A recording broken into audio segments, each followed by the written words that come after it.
The Lord be with you. And with your spirit. A reading from the book of Psalm, according to Glory to you, O Lord.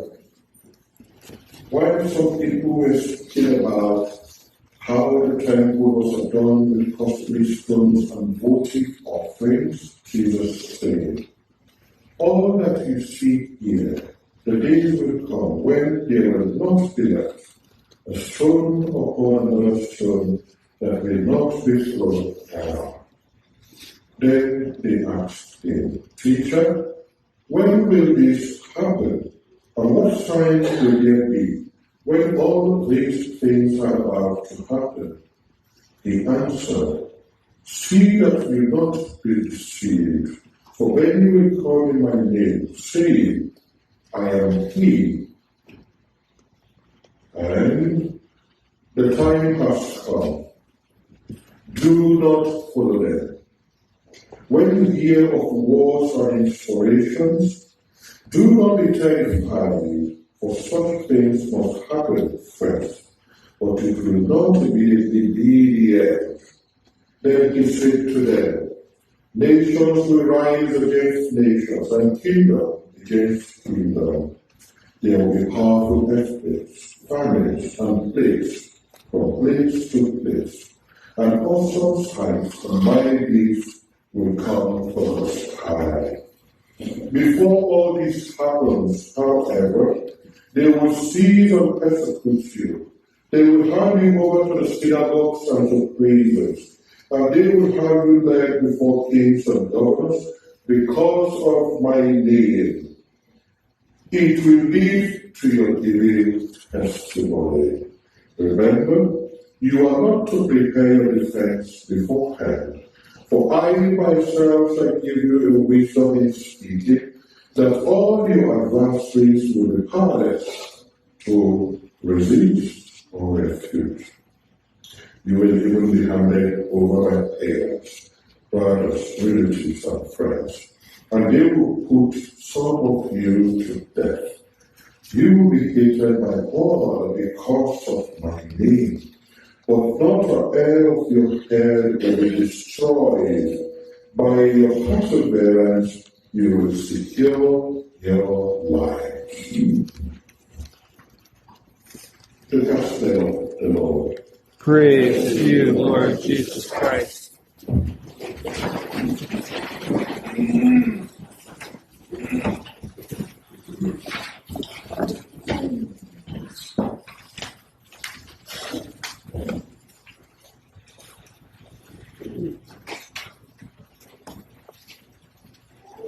I was planning to preach from the Lenten, but I just realized that the Lenten and I are almost of the same height. So as not to be lost behind the Lenten, I seek your permission to stand here. Are you okay with this? Yes. But Omachi can handle that. So recently, there was a crucial meeting held in hellfire. Lucifer presided over the meeting, and the other demons were present at the meeting there in hellfire. And just to make it clear, I was not at the meeting. Someone who was there shared the story, and that is the story I'm here to share with you. So the bone of contention, the meeting, the reason for the meeting, was that Lucifer was becoming so much concerned that enough human beings were not coming into hellfire. And so they needed to re-strategize to get more human beings into hellfire. And so the floor was open for the demons to make suggestions. So one of them said, this is what we are to do. Let us go into the world and make human beings to believe that there is no God and there is no devil. So behave anyhow you want to behave. No one cares. Then the others said, human beings are wiser than that. They know there is God. They know there is devil. You can't confuse them about that. Another one suggested Let us go into the world and tell human beings that there is no hellfire and there is no heaven. It doesn't matter what you do here on earth. There are no consequences. No hellfire to burn you. No heaven to enjoy you. So do whatever you like. And the other said, human beings are wiser than that. They know there is heaven. They know there is hell. The third man said, this is my suggestion. Let us go into the world and tell human beings that there is God and that there is devil. Let us tell human beings that there is heaven and there is hell. Let us tell human beings that if you misbehave on earth, you will burn in hellfire. And if you behave well on earth, you will enjoy in heaven. And the other demons became mad at him. Said, you are preaching like a Catholic priest. So this is what we don't want them to believe in. And then he said, wait, let me learn before you make your decision. That is not the end of my story. And he said, okay, carry on. So he said, we will go to convince them on the need to do the right thing. But after convincing them on the need to behave well, we are going to give them a special pill, a special medication. And the name of that medication is going to be tomorrow. Tomorrow will be the name of the medication. And this is how the medication will work on them. They will know the right thing to do. And they will know it is the right thing to do. But when it comes to when am I to do the right thing, they will say, I will do it tomorrow. I don't know about you. But since I was born, I have been longing to see tomorrow, but I have never seen tomorrow. I go to bed at night, and I'll say, I can't wait to see tomorrow. And then when I wake up, I ask those around me, is this tomorrow? They say, no, this is not tomorrow, this is today. I say, when will tomorrow come? The day breaks again, and you ask, I say, no, this is not tomorrow, it is today. And that is the greatest weapon that the devil is using against us as Christians. You go to confession, Father, forgive me. I gossip a lot. Now I realize it's bad. I will no more do it again. Relying on the grace of God. And you are so happy. Yes, enough those bad words. Then you step out. You meet a group of your friends just outside the church. And you notice this very juicy conversation about someone who is not there. And you remember you just went to confession about gossip. I said, okay, you know what? I can't just let this opportunity pass me by. Just for one more time, let me just say something. Because I know something about this person they're talking about. And I said, beginning from tomorrow, I seal my mouth. I will never say it again. And tomorrow never comes. We are approaching the end of the year. You remember at the beginning of the year? There's so many New Year resolutions we made. Where are they now? You remember how many of us went and registered at that gym? And then, before you know it, I'm going to begin it tomorrow. A week passes, 2 weeks. We're already in February. You just check your bank account. Oh, they have taken something already, and I'm not even going to see that place inside. We're already in November. Some of us have not been to the gym. You know how many of us have said, I've been hearing so many things about this parish and Lady of Fatima, how those who come for morning masses, they enjoy the morning prayers. Now I'm making up my mind, I'll be going for daily masses. But we have been waiting for tomorrow, the tomorrow that never comes. So that is the appeal that the devil has given to many Christians. The question now to ask is, have you had your own share of the pill? And if you have, do you intend to keep it, or are you ready to throw it away? And if you are to throw it away, when are you going to throw it away? Today or tomorrow? Today, we are celebrating the 33rd Sunday in ordinary time, which means that we are approaching the end of this liturgical year. And as we are approaching the end of the liturgical year, the church is reminding us of the passing nature of this material world. The church is reminding us that there is nothing material that will last forever. That no matter how strong, no matter how beautiful, no matter how wonderful it looks now, they will all pass away. And the church is reminding us of this reality with the choice of readings that we have today. The first reading, for example, the prophet Malachi, does that not only in content, but also in positioning.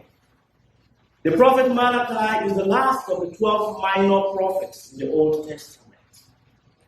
Apart from that, in some versions of the Bible, like the New American, the prophet Malachi comes as the last book of the Old Testament, reminding us that no matter what is happening now, there's going to be a last for it. And in terms of context, the Israelites just returned from the Babylonian exile.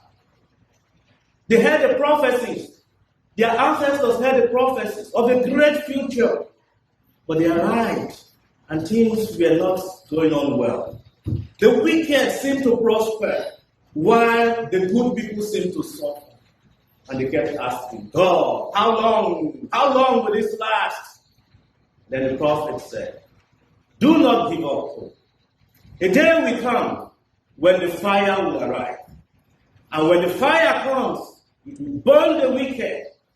And the same fire will be the consolation of the good. So hold on to your good, for a day will come when you receive your reward. Similar message in the gospel passage. Some persons drew the attention of Jesus to the beauty of the temple, how magnificent the temple was. And Jesus looked at them, smiled, shook his head, and said, you see this magnificent temple? A day will come when there will not be left one stone and another. These two shall pass away. Nothing lasts forever in this world. And so, since nothing lasts forever in this world, how are we to respond as Christians? Should we go home now and set our homes ablaze? Should we go out now and throw our cars away? Should we go now and throw our beautiful dresses, set them ablaze? Should we go now and tell our banks that I no longer need the money because they are all passing away?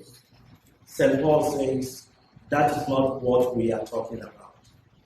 Because the people of Thessalonica had this issue there. There was this rumor going on that the end of the world was imminent. And because of that, many said, since everything is passing away, then let us just sit down and wait for that to happen. And St. Paul says, no, that is not the right Christian attitude. As a Christian, take advantage of every moment.